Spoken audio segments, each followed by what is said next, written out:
December 13th, 1995. Michael Jordan, the greatest basketball player alive, threw a punch that could have ended his career forever. But this wasn't just any fight. It was a carefully planned trap that nearly destroyed the Chicago Bulls and corrupted professional basketball. The team tried to bury the truth. The media never found out, and for 3 days, it looked like they might get away with it. But they didn't count on a 19-year-old janitor with a mop bucket and the courage to do what was right. This is the story of how Tommy Chen saved Michael Jordan's legacy and exposed the biggest sports conspiracy in history. 2 days later, the clock on the wall showed 9:47 p.m. Most people in Chicago were home watching TV or getting ready for bed. But inside the Chicago Bulls headquarters, 4 men sat around a dark wooden table. The room smelled like old coffee and fear. Jerry Krause wiped sweat from his forehead, even though the room was cold. As the Bulls' general manager, he had seen many problems before, but nothing like this. "What happened yesterday cannot get out," Krause said.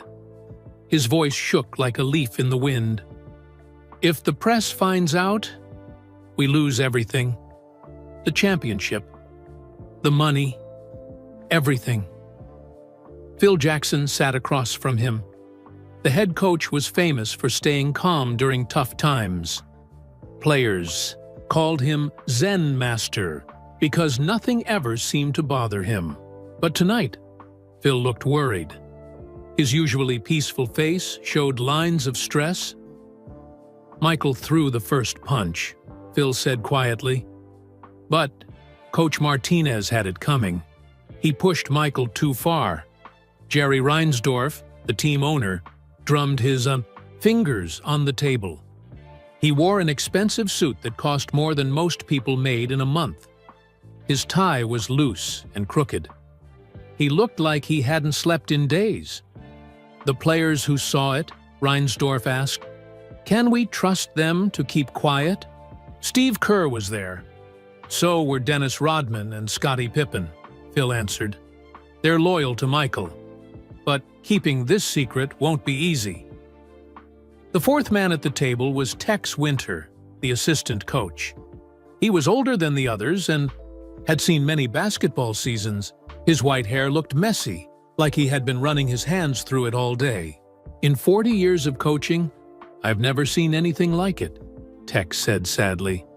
"Michael Jordan getting into a fistfight with one of our own coaches. It's like a bad dream." Outside the meeting room, the hallway was dark and quiet. Most of the building was empty. The cleaning crew had gone home hours ago, but one person was still there. Tommy Chen pushed his mop bucket slowly down the hall. He was supposed to be cleaning the offices, but something made him stop outside the meeting room. The door was closed, but he could hear angry voices inside. Tommy was only 19 years old. He had been working as a janitor for the Bulls for 2 years. It was a good job that paid well and let him be around his favorite basketball team. Tommy loved the Bulls more than anything. He had pictures of Michael Jordan all over his bedroom wall. Tommy knew he shouldn't listen to private meetings, but when he heard Michael Jordan's name, he couldn't help himself. He put his ear close to the door. "Michael Jordan doesn't get into fights," he heard Krause say. "That's not who he is. The fans think he's perfect. If they find out he punched a coach, they'll never forgive him." Tommy's heart started beating fast. Michael Jordan punched someone? That couldn't be true. Michael was his hero. Heroes didn't hurt people. What if we just tell the truth?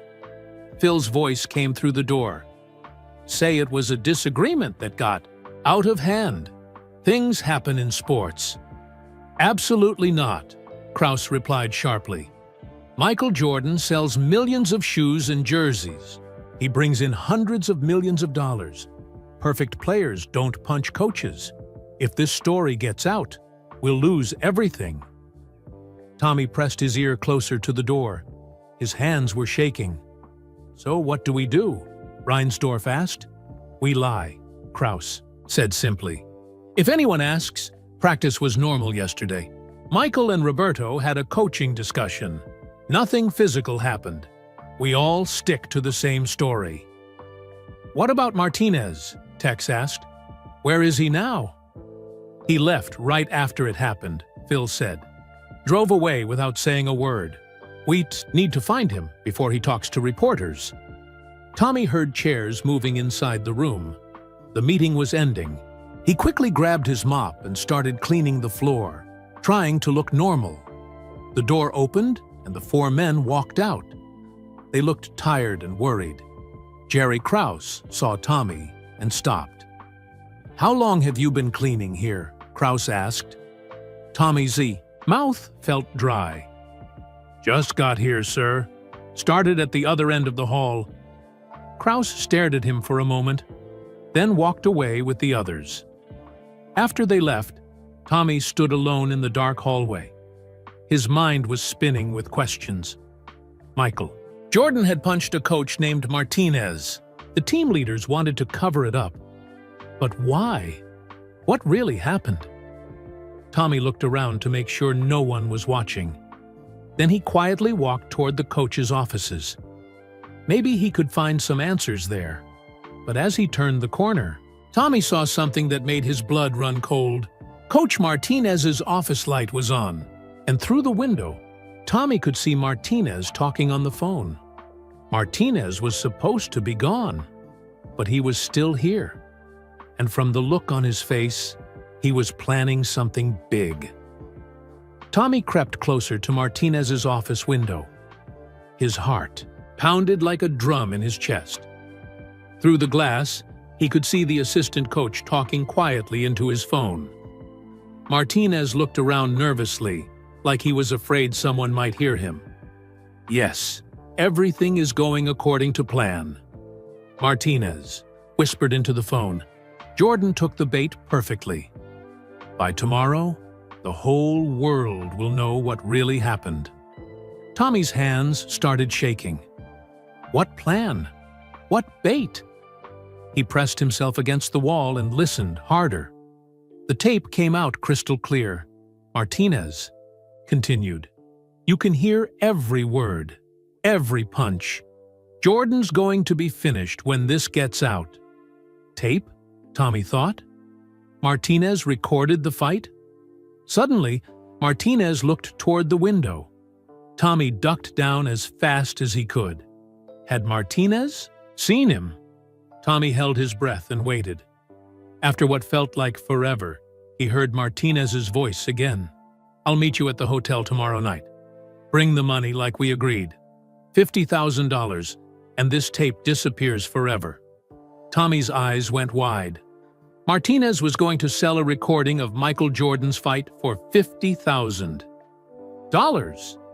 But why would someone pay that much money for a tape? The phone call ended. Tommy heard Martinez moving around inside the office. He had to get out of there before Martinez came outside. Tommy grabbed his mop bucket and ran down the hallway as quietly as he could. His mind was spinning with questions. Who was Martinez talking to? Why did they want a tape of the fight? And, most importantly, what was this plan Martinez mentioned? But before Tommy could figure out any answers, he needed to understand what happened 3 days ago. How did Michael Jordan, the greatest basketball player in the world, end up punching a coach 3 days earlier? December 12, 1995, United Center Practice Facility. The Chicago Bulls were having the best season anyone could remember. Michael Jordan had returned from playing baseball and looked better than ever. The team had won 20 games and only lost 2. Fans were going crazy with excitement. Everyone in Chicago believed another championship was coming. But inside the practice gym, things were starting to feel tense. The Bulls players were running through their usual drills. Michael practiced free throws at one end of the court. His shots went through the net with perfect accuracy. Swish, Swish, swish. He never missed. Assistant coach Roberto Martinez stood on the sideline watching. Martinez was new to the team this year. He had come from the Miami Heat, where he was known for being very tough on players. Some people said he was too tough. Martinez was different from the other Bulls coaches. Phil Jackson was calm and wise. He treated players with respect. Tex Winter was like a grandfather who cared about everyone. But Martinez seemed angry all the time. He yelled at players for small mistakes. He criticized everything they did. "Your form is wrong, Jordan," Martinez shouted across the gym. "You're dropping your elbow on your follow-through." Michael stopped shooting. The basketball bounced once and rolled away. Other players looked over. In 2 years of watching Bulls practices, Tommy had never heard anyone talk to Michael Jordan like that. Not even the head coach. "Excuse me?" Michael said. He picked up the basketball and spun it slowly in his hands. "I said your form is wrong," Martinez repeated, walking closer. "In Miami, we fixed shooting problems like yours all the time." Scottie Pippen and Dennis Rodman stopped their own. Practice to watch. They knew Michael's temper. When Michael got angry, bad things usually happened to the other team. But this time, the anger was directed at his own coach. Michael walked toward Martinez. The gym got quieter. Even the sound of other basketballs bouncing seemed to stop. "Coach," Michael said in a low voice, "I've made over 7,000 free throws in my career. I think I know what I'm doing." Martinez crossed his arms over his chest. "And I've coached players who shot better percentages than you do." The gym went completely silent. Tommy, who was mopping the floor in the corner, stopped working. He had never heard anyone say they knew players better than Michael Jordan. It was like saying you knew singers better than Michael Jackson, or movie stars better than Tom Cruise. Michael's jaw got tight. His eyes got that focused look he got during games, when he was about to score 50 points. But this wasn't about basketball anymore. This was about respect. "Run it again!" Phil Jackson yelled from across the gym. The head coach could see trouble coming. "Everyone back to your drills." But the damage was already done. Michael and Martinez stared at each other like two bulls getting ready to fight. The air in the gym felt thick and dangerous. Dennis Rodman, who usually loved drama and excitement, looked worried. He whispered something to Steve Kerr, who shook his head sadly. Tommy kept mopping the same spot on the floor over and over. He was trying to look busy while watching the drama unfold. In the corner of his eye, he noticed something strange. Martinez kept reaching into his jacket pocket and touching something small. Whatever it was, Martinez seemed very protective of it. "Let's go, people," Phil Jackson called out again. "We have a game tomorrow night."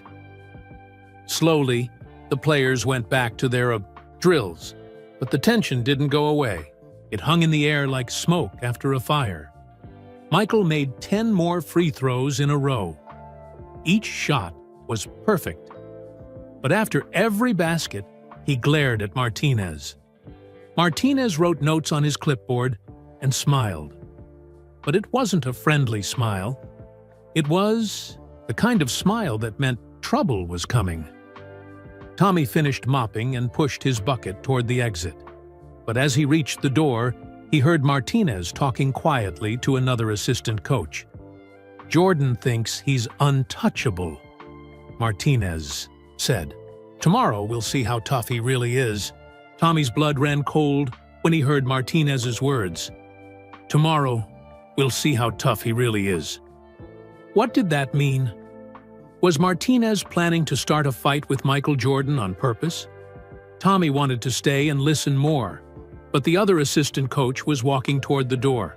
Tommy quickly pushed his mop bucket into the hallway and pretended to clean the walls. As he worked, Tommy couldn't stop thinking about what he had seen and heard. Martinez touching something in his jacket pocket. The way he smiled after arguing with Michael. And now this comment about testing how tough Michael really was. Something bad was going to happen tomorrow. Tommy could feel it. December 13th, 1995, 3:30 p.m., United Center Practice Facility. The next day's practice started like any other. Players stretched and warmed up. Coaches set up drills. The automatic sound system played soft Christmas music in the EDE background. Tommy recognized the song. It was Silent Night, sung by the Chicago Children's Choir. But Tommy noticed that Martinez seemed different today. He kept checking his watch and looking around the gym nervously. Every few minutes, he would touch his jacket pocket, just like yesterday. Michael Jordan was in a good mood. He joked with teammates and made impossible shots look easy. He had no idea what was coming. Practice went normally for the first hour. The team ran plays and worked on defense. Phil Jackson corrected mistakes calmly. Tex Winter helped players with their footwork.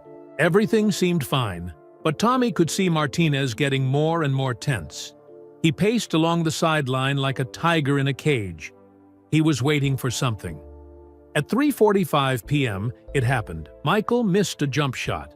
It wasn't a bad shot. The ball just bounced off the rim and rolled toward the sideline. Everyone missed shots sometimes, even Michael Jordan. But Martinez saw his chance. "That's what happens when you don't listen to coaching," Martinez said loudly. His voice echoed through the gym. Every player stopped what they were doing. The only sound was the Christmas music still playing softly in the background. Michael picked up the basketball and looked at Martinez. "What did you say?" "I said, that's what happens when players think they're bigger than the team," Martinez replied. He walked closer to Michael, his hand still touching his jacket pocket. In Miami, players followed orders. Dennis Rodman shook his head and whispered to Steve Kerr, "Oh no, this is going to be bad." Michael bounced the basketball once, hard. The sound echoed like a gunshot. "Coach, you need to watch your mouth." "Or what?" Martinez stepped even closer. Now he was only 3 feet away from Michael. "You'll cry to management, like you always do."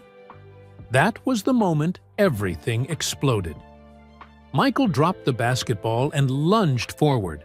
His right fist connected with Martinez's jaw with a sound like a baseball bat hitting a ball. Crack! Martinez stumbled backward, but didn't fall. Blood started trickling from his lip. He was tougher than he looked. "You want to fight?" Martinez yelled, wiping blood from his mouth. "Let's fight!" Martinez swung back. His punch caught Michael on the shoulder, spinning him around. Both men grabbed each other and crashed into the scorer's table. Water bottles flew everywhere. Papers scattered across the floor like leaves in the wind. The table legs screeched against the floor as it slid backward. "Break it up! Break it up!" Phil Jackson ran across the court with Tex Winter right behind him. Scottie Pippen and Steve Kerr grabbed Michael's arms. "Michael, stop!" Scottie shouted. "This isn't worth it!" Dennis Rodman, surprisingly, helped pull Martinez away from the fight. For someone who loved drama, even Dennis knew this was going too far. "Get your hands off me!" Michael yelled. His jersey was torn at the collar. There was a red mark on his left cheek where Martinez had hit him. Martinez spit blood onto the gym floor. "This isn't over, Jordan. Not by a long shot." "Yes, it is," Phil Jackson said firmly, stepping between the two men. "Roberto, go to my office, right now." "But coach, he started it. You all saw him throw the first punch." "I said now!" Phil's voice boomed through the gym. Even though he was usually calm, when Phil Jackson got angry, everyone listened. Martinez glared at Michael one more time, then stormed toward the exit.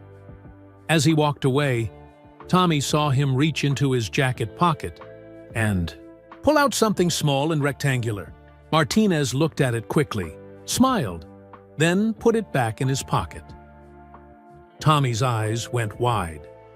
Martinez had been recording the whole fight. The remaining players stood in shocked silence. They had just watched the most famous athlete in the world get into a fist fight with one of his own coaches. Phil Jackson looked at each player carefully. Nobody talks about this. What happens in this gym stays in this gym? Is that understood? All the players nodded, but Tommy could see the worry in their eyes. How could they keep something this big secret? "Michael, are you hurt?" Phil asked. Michael touched the red mark on his cheek. "I'm fine, but that guy is crazy. He wanted this to happen." "What do you mean?" "He's been picking fights with me for days. It's like he was trying to make me angry on purpose." Scottie Pippen nodded. "Michael's right. Martinez has been pushing everybody lately, but especially Michael." "Well, he's gone now," Phil said. "Let's finish practice and put this behind us." But as the team tried to return to their drills, Tommy kept thinking about what he had seen. The small rectangular object in Martinez's jacket pocket. The way Martinez smiled when he looked at it. The fact that he seemed to want this fight to happen. Tommy had seen enough spy movies to know what that small object was. It was a tape recorder. Martinez had recorded Michael Jordan punching him. But why? As practice ended and players headed to the locker room, Tommy noticed something else. Martinez's car was still in the parking lot. If he had really left in anger, why was his car still here? Tommy decided to find out. He grabbed his cleaning supplies and headed toward the coaching offices. Maybe he could discover what Martinez was really up to. But when he got to Martinez's office, Tommy heard something that made his blood freeze. Martinez was inside, talking on the phone again. "Phase 1 is complete," Martinez was saying. "I got him to throw the first punch, just like we planned. The recording came out perfect. You can hear everything clearly." Tommy pressed his ear against the door. "Tomorrow night at the hotel. Bring the $50,000 like we agreed. After you pay me, this tape will destroy Michael Jordan forever." Tommy's hands shook as he listened through the door. Martinez was selling a tape to destroy Michael Jordan. But who would pay $50,000 for something like that? And why did they want to hurt the greatest basketball player in the world? "The buyer will meet me at the downtown Marriott tomorrow at 8 p.m. Martinez continued into the phone. "Room 1547. Make sure they bring cash, just like we discussed." Tommy heard footsteps inside the office. Martinez was moving around. Tommy quickly grabbed his mop and started cleaning the hallway, trying to look normal. "Don't worry," Martinez said, his voice getting closer to the door. "By Friday morning, every newspaper in America will have this story. Michael Jordan attacks innocent coach. The Chicago Bulls will have no choice but to suspend him." The door handle turned. Tommy's heart almost stopped. He pushed his mop bucket down the hall as fast as he could, without running. Behind him, he heard Martinez's office door open. "Yes, I understand the plan," Martinez said, still talking on his phone as he walked in the opposite direction. "Jordan gets suspended.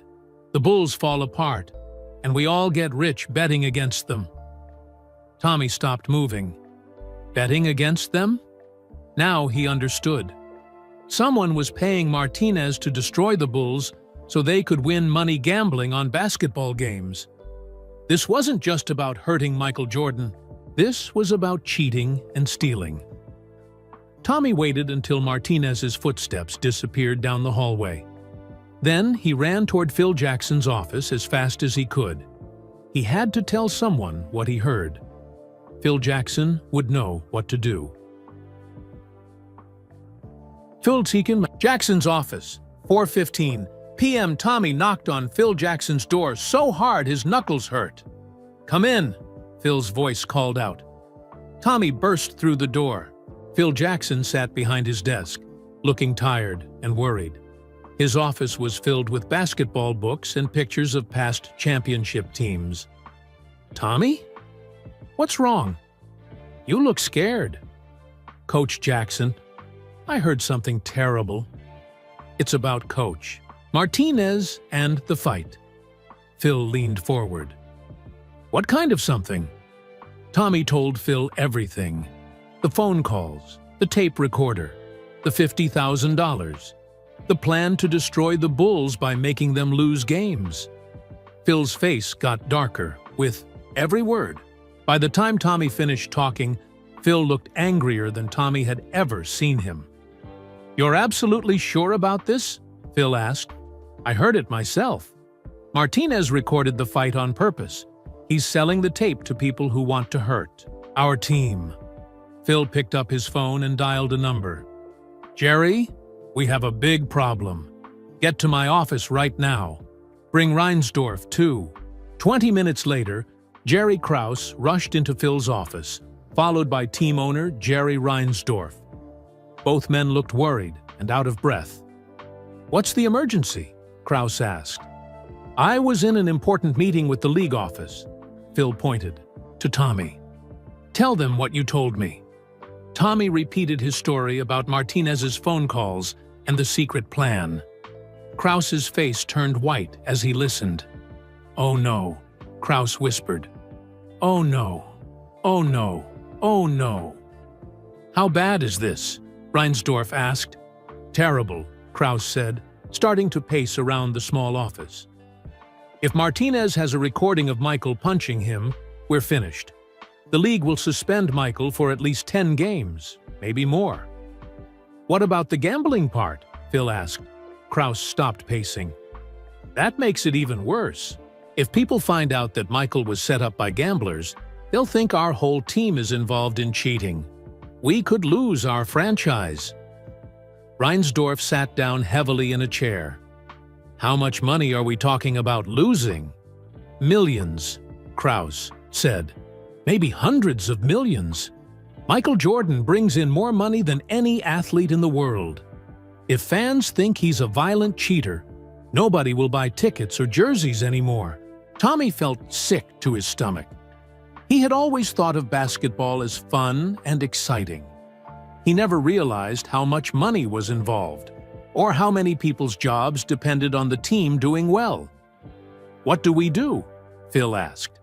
"First, we find Martinez before he makes that deal tomorrow night," Krause said. "If we can get the tape back, maybe we can fix this." "What if we can't find him?" Reinsdorf asked. "Then we deny everything. We say the fight never happened. We say Martinez is lying because he's angry about being fired." "But what about the players?" "Who saw it?" Phil pointed out. "Scotty, Dennis, Steve Kerr. They all witnessed the fight." "They'll keep quiet if they know what's good for them," Krause said firmly. "Their jobs depend on this team succeeding too." Tommy raised his hand like he was in school. Excuse me." The three men looked at him. They had almost forgotten he was there. "What is it, son?" Reinsdorf asked. "I know where Martinez is going to be tomorrow night. The downtown Marriott Hotel, room 1547, at 8 p.m. Krause's eyes lit up. "That's perfect. We can get there first and stop the deal." "Or," Phil said slowly, "we can catch him in the act and prove he was trying to cheat." "What do you mean?" Tommy asked. "If we can record Martinez selling the tape, we can prove he set up the whole fight. Then Michael becomes the victim instead of the bad guy." Reinsdorf nodded. "That could work, but it's risky. If something goes wrong, we could make everything worse." "It's worth the risk," Krause said. "Tommy, you've saved this team. I don't know how to thank you." Tommy felt proud, but also scared. "What happens now?" "Now we plan very carefully," Phil said. "We have less than 24 hours to save Michael Jordan's career and the Chicago Bulls' future." Outside Phil's office, the arena was getting ready. For tomorrow night's game against the Detroit Pistons, workers were setting up chairs and cleaning the court. Fans would fill the seats, expecting to watch their heroes play basketball. They had no idea that their team was fighting for its life. Tommy looked out the window at the city of Chicago. Somewhere out there, Martinez was planning to destroy everything Tommy loved about basketball. But now, Tommy wasn't just a janitor anymore. He was part of the team trying to stop the bad guys. Tomorrow night would decide everything. Tommy walked home through the cold Chicago streets that night. Snow was falling, softly, making the city look peaceful and quiet. But Tommy's mind was spinning with worry. Tomorrow night, everything he cared about could be destroyed. He lived in a small apartment with his older brother Danny. Their parents had moved to Chicago from Taiwan when Tommy was 5 years old. They worked hard at their restaurant downtown and had taught both boys that honesty and hard work were the most important things in life. But tonight, Tommy was thinking about breaking some rules. Tommy's apartment, 8:30 p.m. "Danny, I need to ask you something," Tommy said, as his brother came home from work. Danny Chen was 3 years older than Tommy and worked as a photographer for the Chicago Tribune newspaper. He took pictures of sports games, city events, and sometimes crime scenes. Danny knew a lot about what happened in Chicago. "What's up, little brother?" Danny asked, taking off his coat. "You look worried about something. Do you know anything about Roberto Martinez? He's an assistant coach for the Bulls." Danny stopped, hanging up his coat. "The Bulls coach? Why are you asking about him?" "Just curious. He seems different from the other coaches." Danny sat down at their small kitchen table. "Tommy, Martinez got fired from his last job in Miami. There were rumors about him fighting with players, but that wasn't the real problem." "What was the real problem?" "Money problems. Bad money problems. Some people said he owed gambling debts to very dangerous people." Tommy's stomach dropped like he was on a roller coaster. "What kind of dangerous people?" "The kind who break people's legs when they don't get paid back." Word was that Martinez needed money fast. That's probably why he took the Bulls job for such low pay. Most assistant coaches with his experience make twice as much. After Danny went to bed, Tommy sat alone in his room looking at his Michael Jordan posters. One showed Michael dunking during the 1991 championship. Another showed him holding up 6 fingers for 6 championship rings. In every picture, Michael looked strong and happy. Now Tommy understood what was really happening. Martinez didn't just want to hurt Michael Jordan. He needed money to pay back dangerous people who might hurt him if he didn't pay them. But that didn't make it right. Tommy's parents had taught him that being desperate didn't excuse hurting innocent people. The next morning, December 14th, 1995, Tommy arrived at the United Center 2 hours early. He wanted to find out more about Martinez's plan before the meeting, tonight. Maybe he could discover something that would help save Michael. The arena was quiet except for maintenance workers preparing for tonight's game against the Detroit Pistons. Tommy used his key card to get into the coaching office area. He walked quietly toward Martinez's office. The door was closed, but Tommy could see light underneath. Was Martinez already there? Tommy pressed his ear against the door and heard Martinez talking on the phone again. "Everything is set for tonight," Martinez was saying. "The tape came out perfect. You can hear Jordan threatening me, then the sound of him punching me. No jury in the world would blame me for defending myself." Tommy held his breath and listened harder. "How much did you say the total payout would be?" Martinez continued. "50,000 for the tape, plus another 50,000 if I agree to testify against Jordan in court?" There was a pause while the person on the other end talked. "And if the Bulls lose their next 10 games because Jordan gets suspended, you're Las Vegas friends win how much money? Martinez laughed. $20 million? This is the best business deal I've ever made. Tommy's blood ran cold. $20 million in gambling money. This was much bigger than he had thought. Don't worry about the other Bulls players, Martinez said. Once Jordan is gone, we have dirt on Pippen and Rodman too. Fake stories about gambling and partying. The newspapers will print anything if...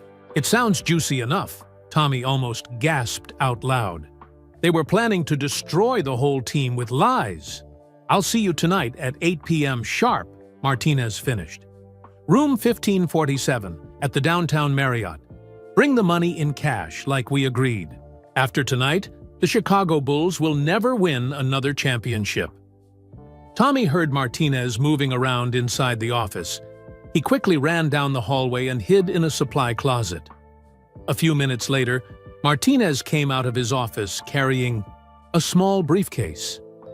Tommy waited until Martinez disappeared around the corner, then crept back to the office. The door was locked, but Tommy knew where the maintenance master key was kept. He had used it before when coaches forgot their keys. Inside Martinez's office, Tommy looked around carefully. Papers were scattered on the desk. Coffee cups and food wrappers were everywhere. Martinez was clearly stressed and not taking care of himself.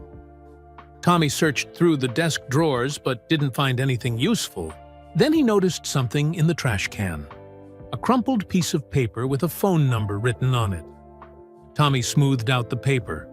At the top, it said, Las Vegas Sports Book, Tony Marconi, Private Line. Tommy's heart raced. This was proof that Martinez was working with gamblers in Las Vegas. But would anyone believe a 19-year-old janitor? He folded the paper and put it in his pocket.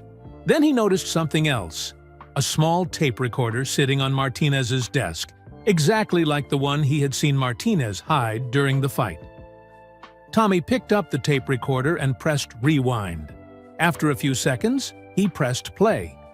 Martinez's voice came through the tiny speaker. Testing. December 13th, 3:45 p.m. Operation Jordan is about to begin. Tommy's hands started shaking. This was evidence that Martinez had planned the whole fight ahead of time. The tape even had a code name, Operation Jordan. Tommy rewound the tape to the beginning and listened to more. If this plan works, Martinez's recorded voice said, Michael Jordan will be suspended, the Bulls will collapse, and I'll have enough money to pay off my debts and disappear forever. All I have to do is make Jordan angry enough to throw the first punch. This was it. This was proof that the whole fight was a setup. But Tommy realized something terrible. If this tape was in Martinez's office, what tape was Martinez planning to sell tonight? Tommy looked at the tape recorder more carefully. There was a small label on the side that said, Practice Copy. Martinez had made 2 recordings, one showing his real plan and another one that only showed Michael looking like the bad guy. Tonight, he was going to sell the fake version and keep the real evidence hidden. Tommy put the practice tape in his pocket next to the phone number. Now he had proof of Martinez's plan, but he still needed to stop the meeting tonight. He looked at his watch. 2:30 p.m. In 5.5 hours, Martinez would sell his fake tape and destroy Michael Jordan's career forever. Tommy had to find help, and he knew exactly who to call. Tommy ran through the United Center hallways looking for Scottie Pippen. He had to find him before the team left for their pre-game meal. Scottie was the only player who might believe Tommy's story and help save Michael Jordan. Tommy found Scottie in the players' lounge, sitting alone and eating a sandwich. Most of the other players had already left. Scottie always stayed late, too. Watch game film and prepare for upcoming opponents. Mr. Pippen? Tommy's voice was shaking. Can I talk to you about something really important? Scotty looked up from his sandwich. He could see that Tommy was scared and upset. "Sure, kid. What's wrong? You look like you've seen a ghost." Tommy sat down across from Scotty and took a deep breath. Then he told him everything. The phone calls he had overheard, Martinez's gambling debts from Miami, the plan to sell a fake tape and destroy the Bulls, the $20 million in Las Vegas betting money. Scotty's face got darker and more serious with every word Tommy spoke. "You're absolutely sure about all this?" Scotty asked when Tommy finished. "I have proof," Tommy said, pulling out the practice tape and the crumpled phone number. "This tape has Martinez admitting he planned the whole fight. And this phone number connects him to gamblers in Las Vegas." Scotty examined both pieces of evidence carefully. "This explains everything. Martinez has been trying to start fights with Michael for weeks. We thought he was just a tough coach, but he was setting Michael up the whole time." "What do we do?" Tommy asked. "First, we tell Phil Jackson. Then we figure out how to stop Martinez before he sells that fake tape tonight." Phil Jackson's office, 3 Seath p.m. Phil Jackson listened to Tommy's new information with growing anger. His famous calm meditation face was completely gone. He looked like he wanted to punch something himself. So, Martinez not only provoked the fight, on purpose, Phil said slowly, but he made 2 different recordings, one that shows his real plan and one edited to make Michael look guilty. "That's right," Tommy said. "And if Martinez owes money to dangerous people, they might be the ones behind this whole plan. Destroying the Bulls could be worth millions to gamblers who bet against us." Phil picked up his phone to call Jerry Krause, but his secretary had bad news. "Mr. Krause left for the airport 2 hours ago," she said. "He's flying to New York for emergency league meetings about the new salary cap rules. He won't be back until tomorrow morning." "What about Mr. Reinsdorf?" Phil asked. "He's at the same meetings. All the team owners and general managers are there." Phil hung up the phone and looked at Scotty and Tommy. "We're on our own until tomorrow, and Martinez is making his deal tonight at 8 p.m. "So what do we do?" Scotty asked. "We need help," Phil said. "But it has to be someone we can trust completely. Someone who won't go to the newspapers if this plan goes wrong." Scotty got a strange look on his face. "Actually, I know exactly who to call." "Fortitron, Chufrain Manban Fori." p.m. Dennis Rodman's house. Dennis Rodman's house looked like a rainbow had exploded inside it. The walls were painted bright colors, and there were strange art sculptures everywhere. Dennis opened the door wearing a pink bathrobe and had his hair dyed bright yellow. "Scotty, Tommy, Phil," Dennis said with excitement. "What brings my favorite people to my humble mansion?" Phil quickly explained the situation. Dennis's eyes got bigger and bigger as he heard about Martinez's plan. "So you're telling me," Dennis said, "that this Martinez guy tricked Michael into a fight, recorded it, and now he's selling a fake version to destroy our team?" "That's exactly right," Tommy said. "And you want me to help stop him?" "We need someone to follow Martinez tonight and catch him in the act," Scotty explained. Dennis jumped up and down like a little kid. "This is like being in a spy movie. I always wanted to be a secret agent." "Dennis, this is serious," Phil said. "If Martinez sells that tape, Michael could get suspended for the rest of the season. We could lose the championship." I know," Dennis said, but he was still grinning. "Don't worry, Coach. I'll catch this bad guy and save the day. It'll be fun." p.m. United Center parking, garage. Tommy was taking out trash when he saw Martinez loading a metal briefcase into his car. The assistant coach looked nervous and kept checking his watch every few seconds. Tommy hid behind a garbage truck and watched. Martinez pulled out a small tape recorder and listened to part of it. Even from 30 feet away, Tommy could hear Michael Jordan's angry voice coming from the tiny speaker. "Coach, you need to watch your mouth." Then came the sound of the punch and the fight. Martinez smiled and put the tape recorder into his metal briefcase. He locked the briefcase with a small key and put it in his car trunk. Tommy watched Martinez get in his car and drive away. Then he ran back inside to find Scotty and Dennis. Players' Lounge, 6:15 p.m. "He just left with the briefcase," Tommy told them breathlessly. "I heard part of the fake tape. It only has Michael's voice sounding angry. Then the fight. You can't hear Martinez provoking him first." Scotty wrote down Martinez's license plate number that Tommy had memorized. "Good work, kid. Now we need to follow him and see exactly who he's meeting with." "Are you sure we shouldn't call the police?" Tommy asked. "And tell them what?" Dennis said. "That a coach recorded a fight? That's not against the law. We need to catch Martinez actually taking money for the tape." Phil nodded. "Dennis is right.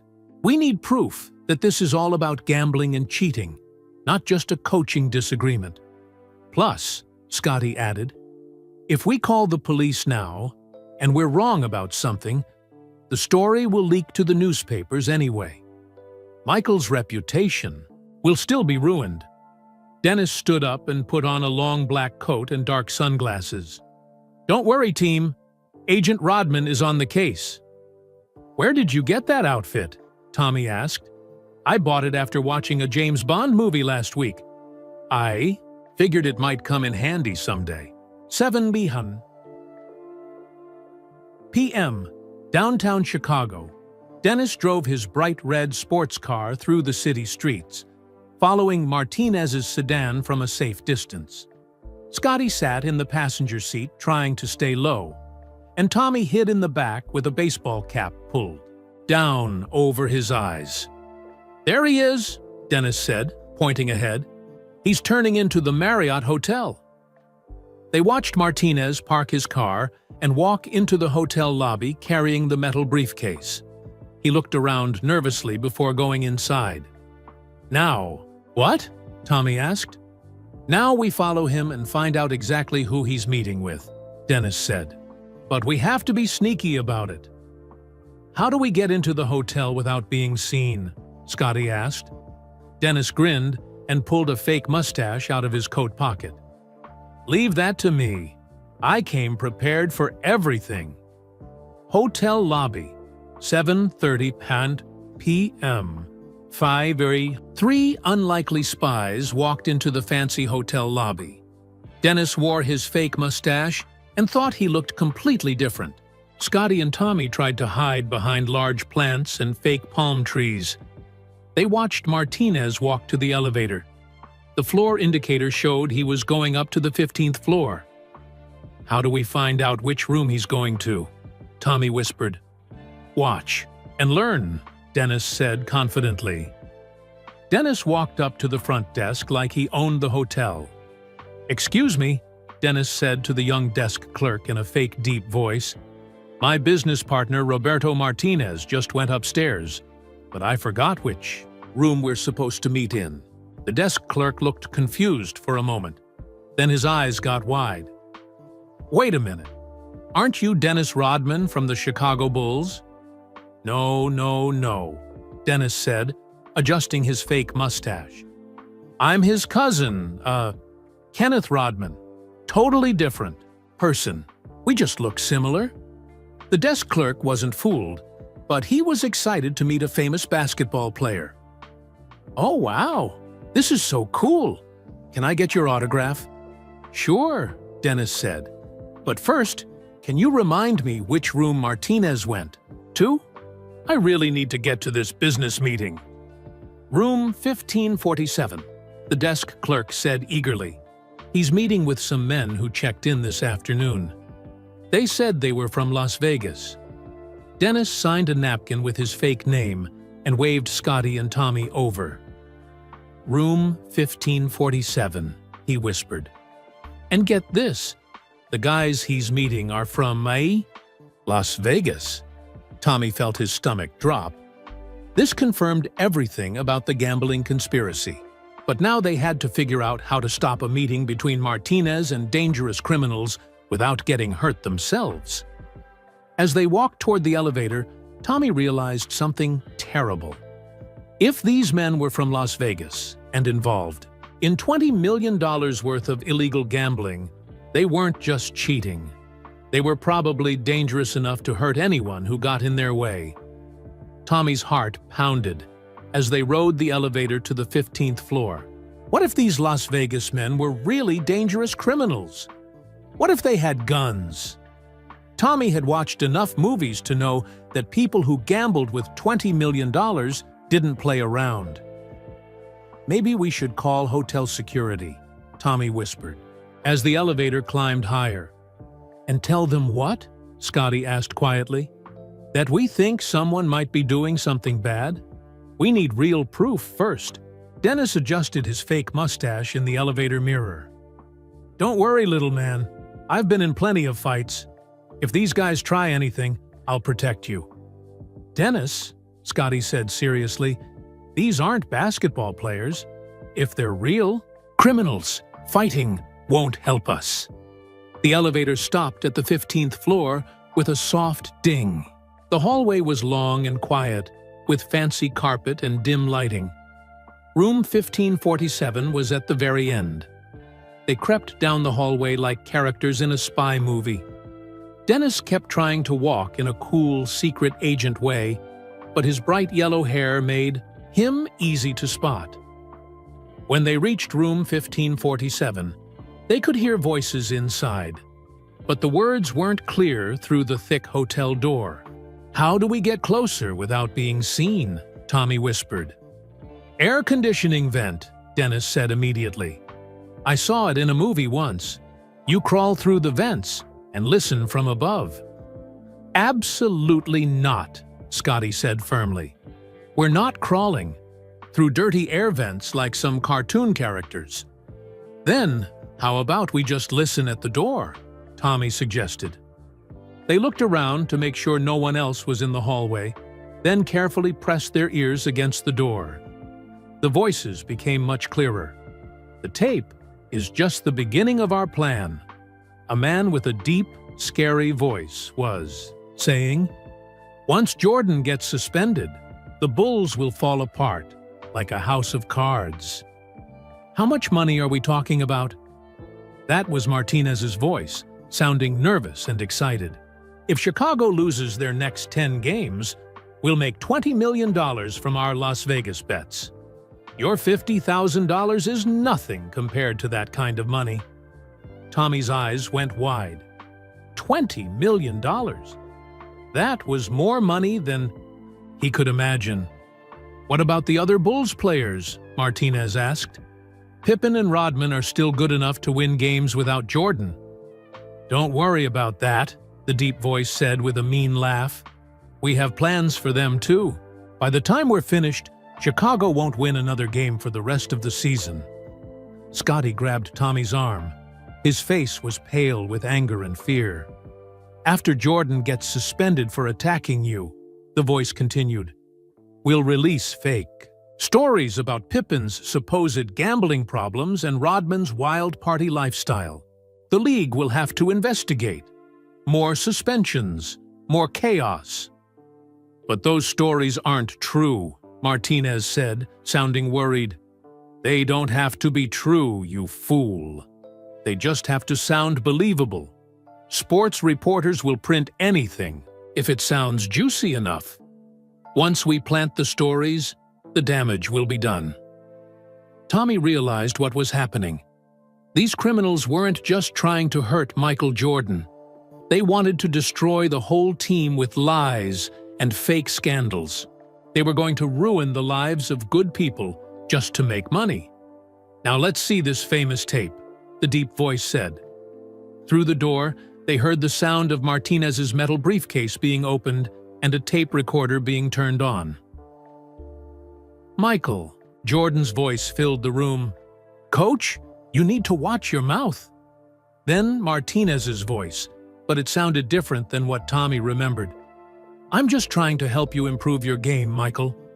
Then came the sound of the punch and the E, fight, but without Martinez's mean comments that had started it all. "Perfect," the deep voice said. "This will be front-page news tomorrow morning. Michael Jordan attacks innocent coach in violent rage. The Bulls will have no choice but to suspend him." "What about my money?" Martinez asked. $50,000. In cash, just like we agreed. But remember, Martinez, if you ever tell anyone about our bigger plan, you'll end up at the bottom of Lake Michigan wearing concrete shoes."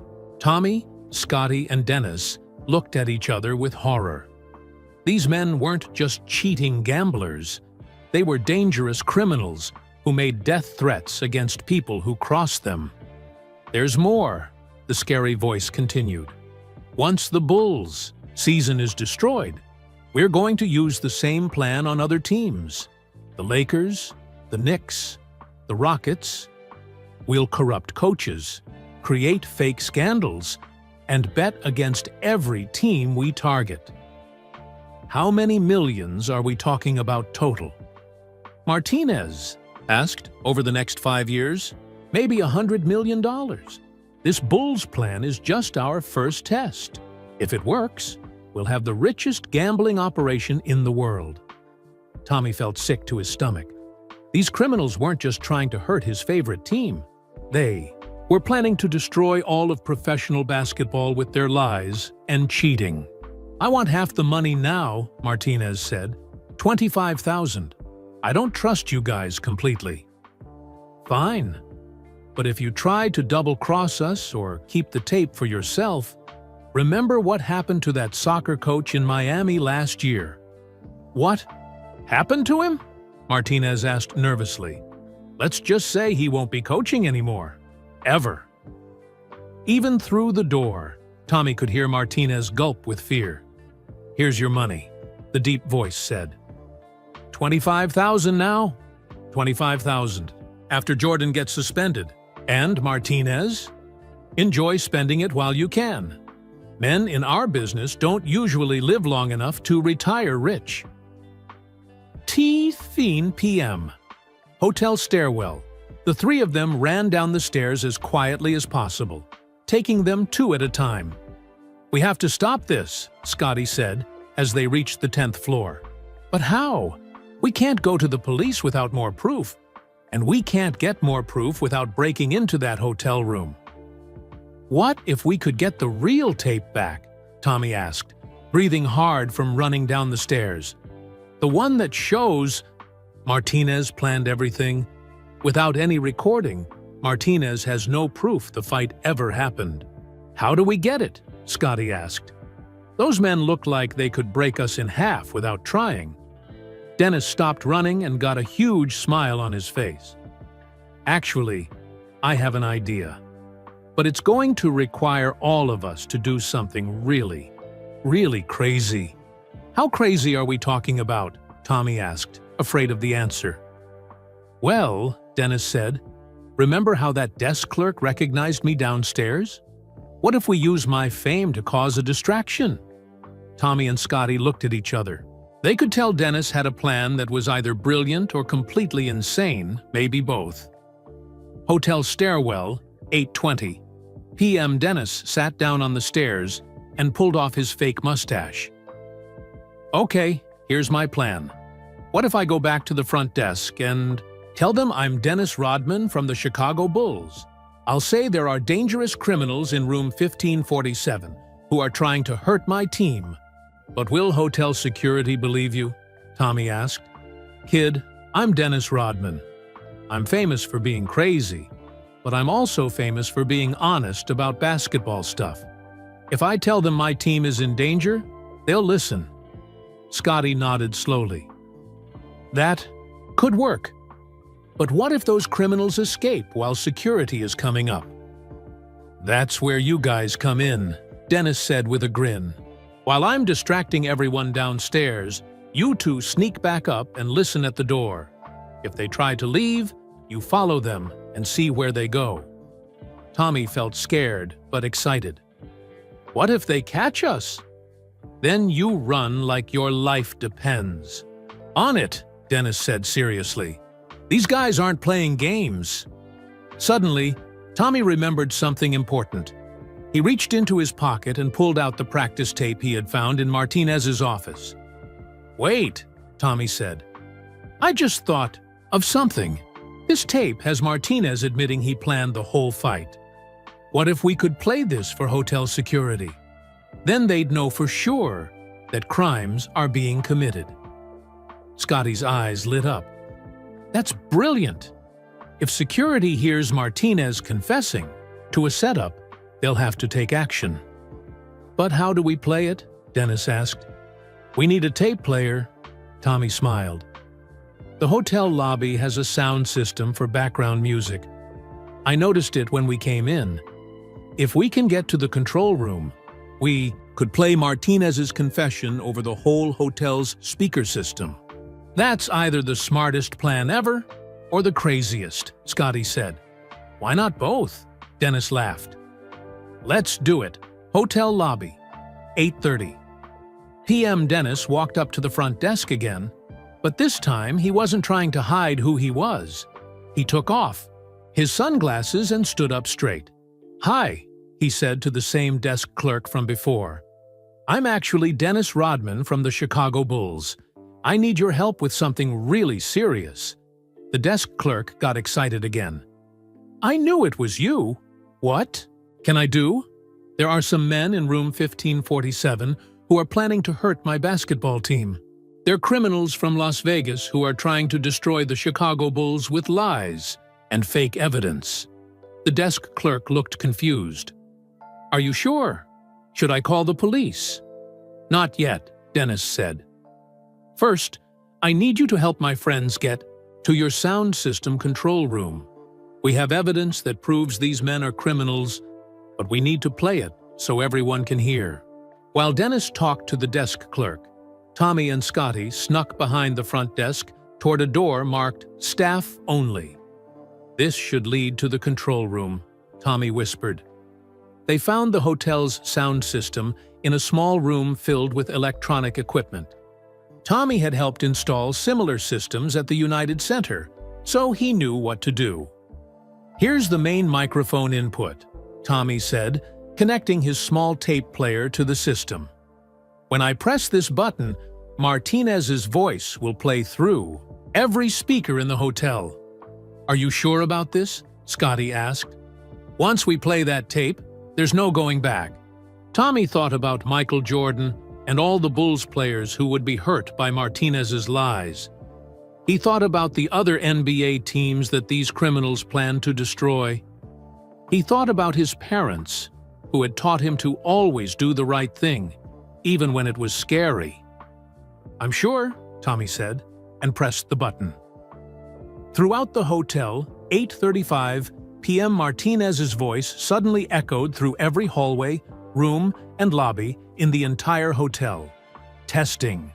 Testing. December 13th, 3:45 p.m. Operation Jordan is about to begin.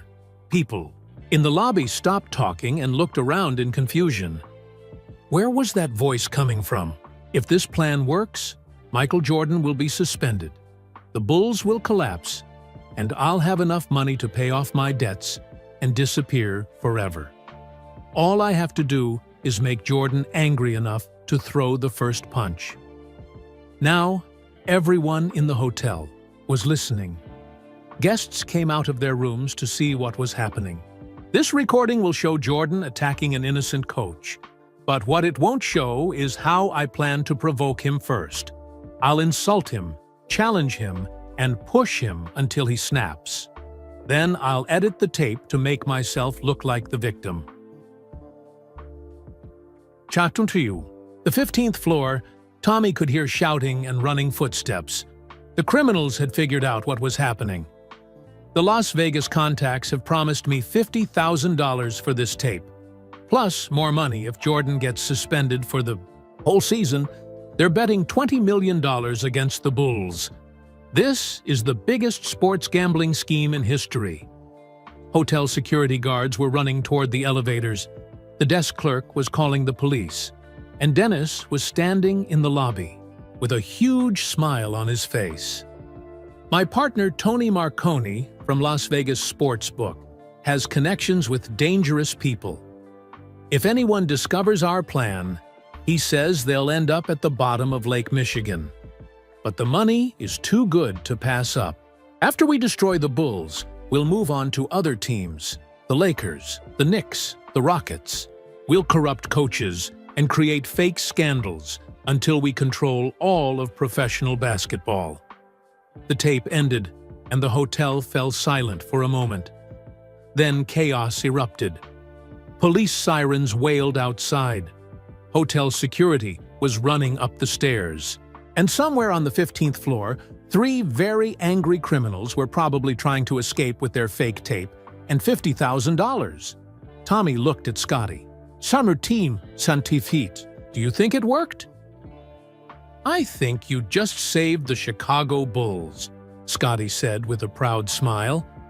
But their celebration was interrupted by Dennis running into the control room. "Guys," Dennis shouted, "those criminals just ran out the fire exit. They're getting away, and they still have the fake tape." Tommy's heart sank. They had exposed the plan, but Martinez and his criminal partners were escaping with the evidence that could still destroy Michael Jordan. The fight wasn't over yet. Tommy's mind raced as fast as his heart. The criminals were escaping, but there had to be a way to stop them. Then he remembered something important from when he had watched Martinez in the parking garage earlier. "The briefcase!" Tommy shouted. Martinez put the fake tape in a metal briefcase and locked it in his car trunk. "So?" Dennis asked, breathing hard from running. "So if they escaped on foot through the fire exit, they couldn't get to Martinez's car. The briefcase with the fake tape might still be in the hotel parking garage." Scotty's eyes lit up. "You're right. They had to run because hotel security was coming up the elevator. They probably didn't have time to get the briefcase." Three of them ran toward the hotel's parking garage as fast as they could. Behind them, they could hear police sirens getting louder and louder. Hotel parking garage, 8845. The parking garage was dark and filled with shadows. Cars were parked in neat rows under dim fluorescent lights. Tommy looked around frantically for Martinez's sedan. "There!" Tommy pointed to a dark blue car in the far corner. "That's Martinez's car." They ran toward the car, but stopped when they heard footsteps echoing through the garage. Someone else was coming. "Hide!" Scotty whispered. They ducked behind. A large SUV just as 3 men came running down the ramp from the hotel. Even in the dark, Tommy could see that one of them was Martinez. The other 2 were bigger and looked very dangerous. "Where are the car keys?" one of the big men demanded, in the same deep voice Tommy had heard through the hotel room door. "Eat you, my jacket pocket," Martinez said, fumbling around nervously. "I can't find them. They must have fallen out when we were running." "Find them now," the other big man shouted. "The police will be down here any minute." Martinez got down on his hands and knees, searching the concrete floor for his keys. The 2 criminals stood over him, looking angry and impatient. "There!" Martinez said, grabbing something shiny near a tire. "Found them!" He ran to his car and opened the trunk. Tommy could see the metal briefcase sitting inside. "Is the tape still in there?" the deep voice asked. Martinez opened the briefcase and pulled out a small tape recorder. "It's here, the fake recording that will destroy Jordan forever." "Good. Now let's get out of here before—" Suddenly, the parking garage filled with flashing red and blue lights. Police cars were coming down the ramp with their sirens blaring. "Run!" the deep voice shouted. "Leave the car! We'll take the tape and disappear!" Martinez grabbed the tape recorder and slammed the trunk shut. The 3 criminals started running toward the emergency exit on the other side of the garage. Tommy knew this was their last chance. If those men escaped with the fake tape, Michael Jordan's career would still be ruined. Someone had to stop them. Before Scotty or Dennis could stop him, Tommy jumped out from behind the SUV. "Hey!" Tommy shouted as loud as he could. "Those men have stolen property. They have a fake tape that belongs to the Chicago Bulls." The criminals stopped running and turned around. When they saw Tommy, the big man with the deep voice started walking toward him. "Kid," the man said in a scary voice, "you should have minded your own business." But Tommy wasn't backing down. He thought about Michael Jordan and all the times his hero had faced impossible odds. Michael never gave up, even when things looked hopeless. "That tape is fake," Tommy shouted. "Martinez edited it to make Michael Jordan look guilty. The real recording shows that Martinez started the fight on purpose." "Shut up, kid," Martinez said, but his voice was shaking. More police cars were entering the garage. The officers were getting out with flashlights and radios. "Police! Nobody move!" an officer shouted through a megaphone. The criminals looked around frantically. They were trapped between the police cars and Tommy's group. "Give us the tape," Dennis demanded, stepping out from behind the SUV. When the criminals saw Dennis Rodman, their eyes got wide. "You're that basketball player," the deep voice said. "What are you doing here?" "I'm here to protect my teammate," Dennis said firmly. "And this kid is braver than all three of you combined." Scotty appeared next to Dennis. "It's over, Martinez. The police heard your confession on the hotel speakers. Everyone knows about your plan." "You don't understand," Martinez said desperately. "These men will hurt me if I don't give them what they want. I owe them money, dangerous money." "Then you should have thought about that before you tried to destroy an innocent man's career," Scotty replied. The police were getting closer, surrounding the criminals with bright flashlights. "Drop whatever you're holding and put your hands up," the police officer commanded. The two big men looked at each other, then at Martinez. The deep voice spoke quietly to his partner. "We're not going to prison for this small-time operation. Let's give them what they want." To Tommy's surprise, the big man reached over and took the tape recorder from Martinez. "Here, kid," the deep voice said, tossing the tape recorder to Tommy. "Keep your fake evidence, but Martinez still owes us money, and we always collect our debts." "You can't just leave me here," Martinez shouted at his criminal partners. "Watch us," the other big man said. "You got caught. That's your problem now." Two criminals raised their hands as the police approached them. But Tommy could see they weren't really worried. They probably had lawyers and bail money ready. For them, this was just a business setback. But Martinez looked terrified. He was shaking and sweating, even though the parking garage was cold. "Please," Martinez begged the police officers. "These men made me do it. They threatened to hurt me if I didn't help them." "You can tell your story at the police station," the officer said, putting handcuffs on Martinez. "You have the right to remain silent." As the police led the three criminals away, Tommy looked at the tape recorder in his hands. This little device had almost destroyed Michael Jordan's career and the Chicago Bulls' championship hopes. "Is it really over?" Tommy asked. "Not quite," Scotty said. "We still need to make sure the real truth gets out. People need to know that Michael was set up." Dennis put his hand on Tommy's shoulder. "Kid, you just saved the Chicago Bulls. Do you realize that?" Tommy looked around the parking garage. Police cars were everywhere. Officers were taking pictures of Martinez's car and the briefcase. And tomorrow newspapers would tell the real story about what happened. "I just did what was right," Tommy said quietly. "That's what heroes do," Scotty said with a smile. "They do what's right, even when it's scary." But as they walked toward the police officers to give their statements, Tommy noticed something that made his stomach flutter. Several news vans were pulling into the parking garage, and reporters were getting out with cameras and microphones. VT story was about to become very public, and Tommy, a 19-year-old janitor, was about to become the most famous person in Chicago sports history. Tomorrow, everyone would know the truth about the fight, but they would also know about Tommy Chen, the quiet young man who saved Michael Jordan's career. Chicago Tribune Newsroom. 6:12 a.m., December 15, 1995. Bob Peterson, the Tribune's sports editor, sat at his desk surrounded by coffee cups and crumpled papers. He had been working all night, but not on the story he expected to write. Yesterday, he thought he would be writing about Michael Jordan attacking a coach. Today, he was writing about the biggest sports scandal in Chicago history. Bulls star framed by gambling conspiracy. That was the headline Peterson had decided on.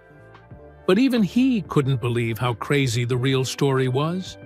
His phone rang for the 20th time that morning. "Peterson here," he answered tiredly. "Bob, this is Jerry Krause. From the Bulls. Have you seen the police report from last night?" "I'm looking at it right now," Peterson said, shuffling through the papers on his desk. Roberto Martinez confessed to everything. The setup, the fake tape, the gambling connection. It's all here. "What about Tommy Chen?" Krause asked. "The kid who exposed the whole thing. He's going to be famous by lunchtime. Every newspaper and TV station in the country wants to interview him." Peterson looked at his computer screen, where he had been typing the story for hours. A 19-year-old janitor named Tommy Chen became an unlikely hero last night when he exposed a criminal conspiracy to destroy the Chicago Bulls. Chen, who has worked at the United Center for 2 years, discovered that assistant coach Roberto Martinez had deliberately provoked Michael Jordan into a fight, then planned to sell a fake recording of the incident to Las Vegas gambling criminals, United Center. 7:20 a.m. Tommy walked through the arena's empty hallways, just like he had done hundreds of times before. But everything felt different now. In a few hours, his name and picture would be in newspapers all over the world. He found Michael Jordan in the players' lounge, sitting alone with a cup of coffee and a newspaper. Michael looked up when Tommy walked in. "There's my hero," Michael said with a smile. "How does it feel to save the Chicago Bulls?" Tommy sat down across from his idol. "I'm scared, Mr. Jordan. What if I said something wrong to the police?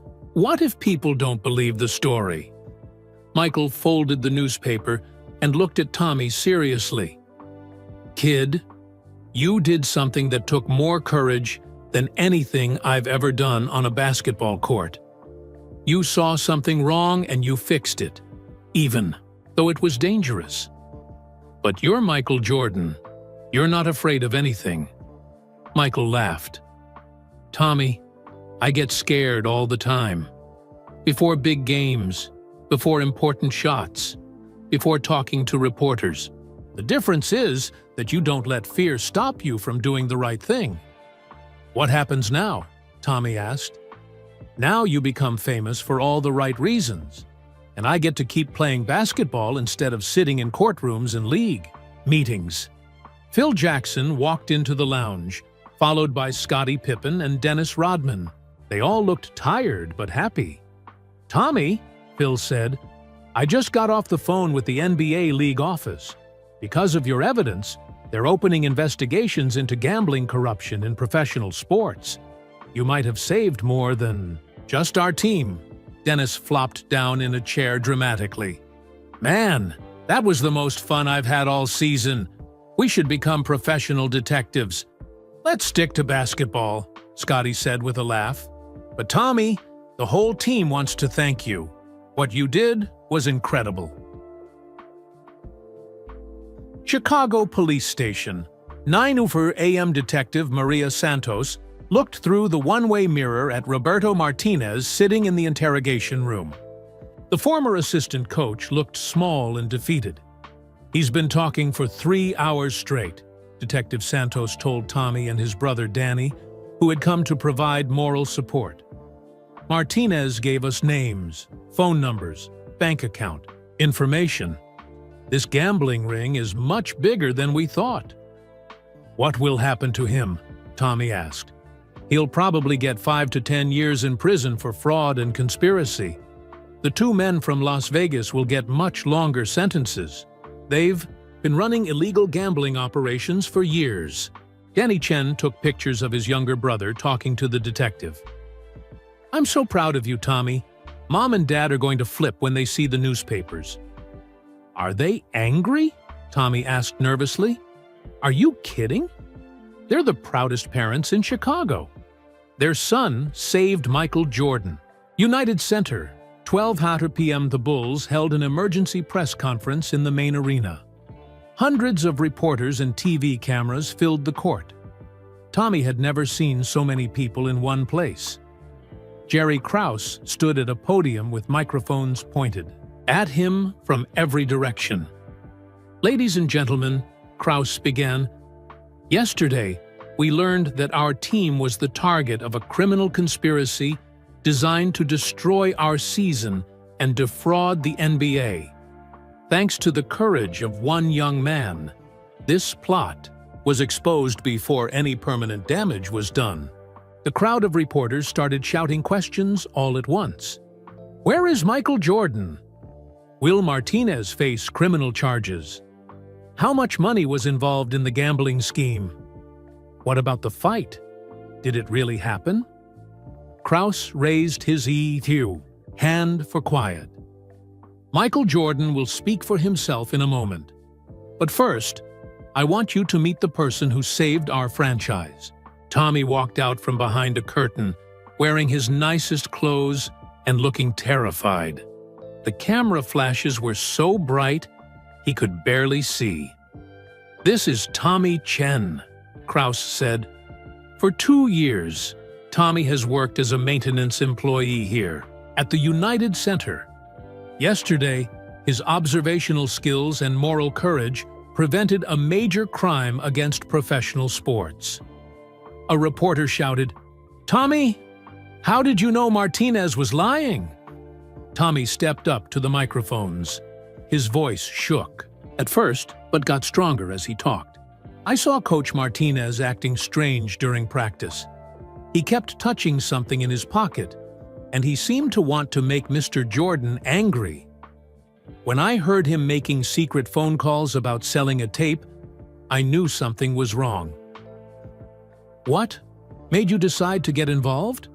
another reporter asked. Tommy thought about his answer carefully.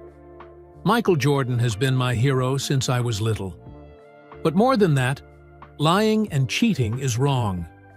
My parents taught me to always tell the truth, even when it's hard." "Were you scared of the criminals?"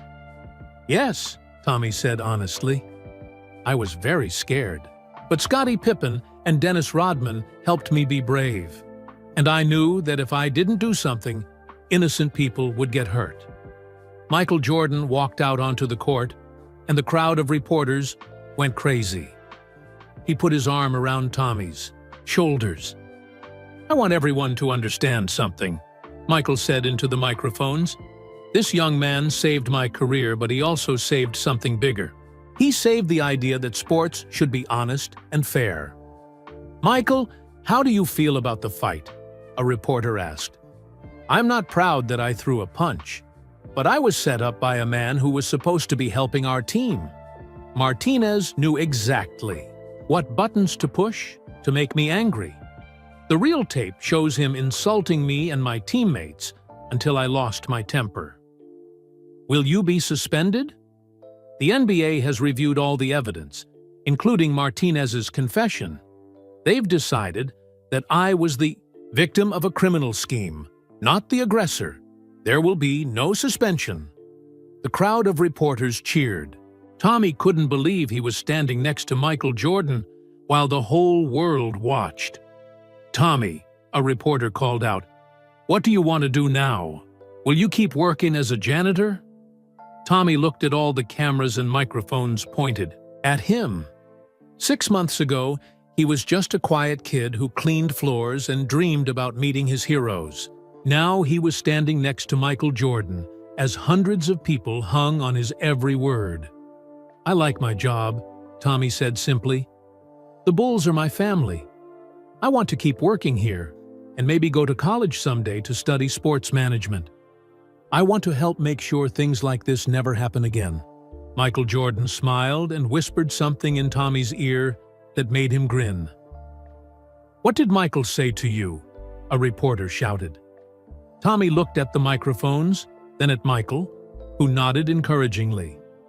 "He said that courage isn't about not being scared. It's about doing the right thing even when you are scared. And he said that sometimes the biggest heroes are the people nobody expects." United Center, 6:30 p.m. That evening, the Bulls played the Detroit Pistons in front of a sold-out crowd. Before the game started, Tommy was brought onto the court for a special ceremony. The entire arena stood up and cheered as Tommy walked to center court. Signs in Mithi. The crowd read, "Tommy the Hero," and "Thank you, Tommy Chen." Michael Jordan presented Tommy with a special jersey that had Chen 1 on the back. "Tommy," Michael said over the public address system, "you proved that heroes come in all sizes and all ages. You saved not just our team, but the integrity of professional basketball. This jersey represents the first number retired for courage instead of basketball skills." Tommy looked up at the crowd of 20,000 people, all cheering for him. He thought about his parents, who were watching from their restaurant. He thought about his brother Danny, who was taking pictures from the sideline.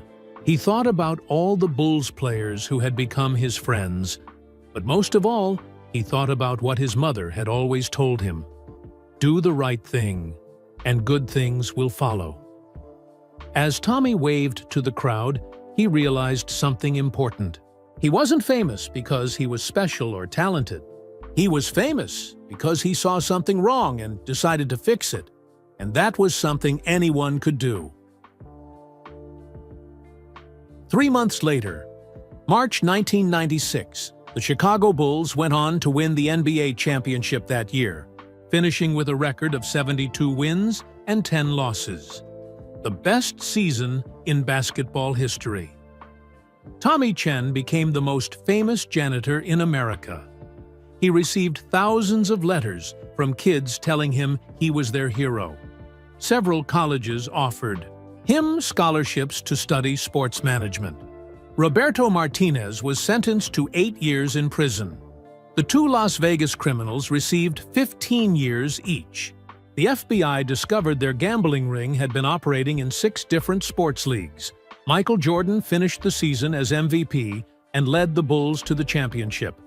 In his acceptance speech, he thanked Tommy Chen for reminding us all that doing the right thing is more important than winning games. Tommy still worked at the United Center, but now he also studied business classes at night school.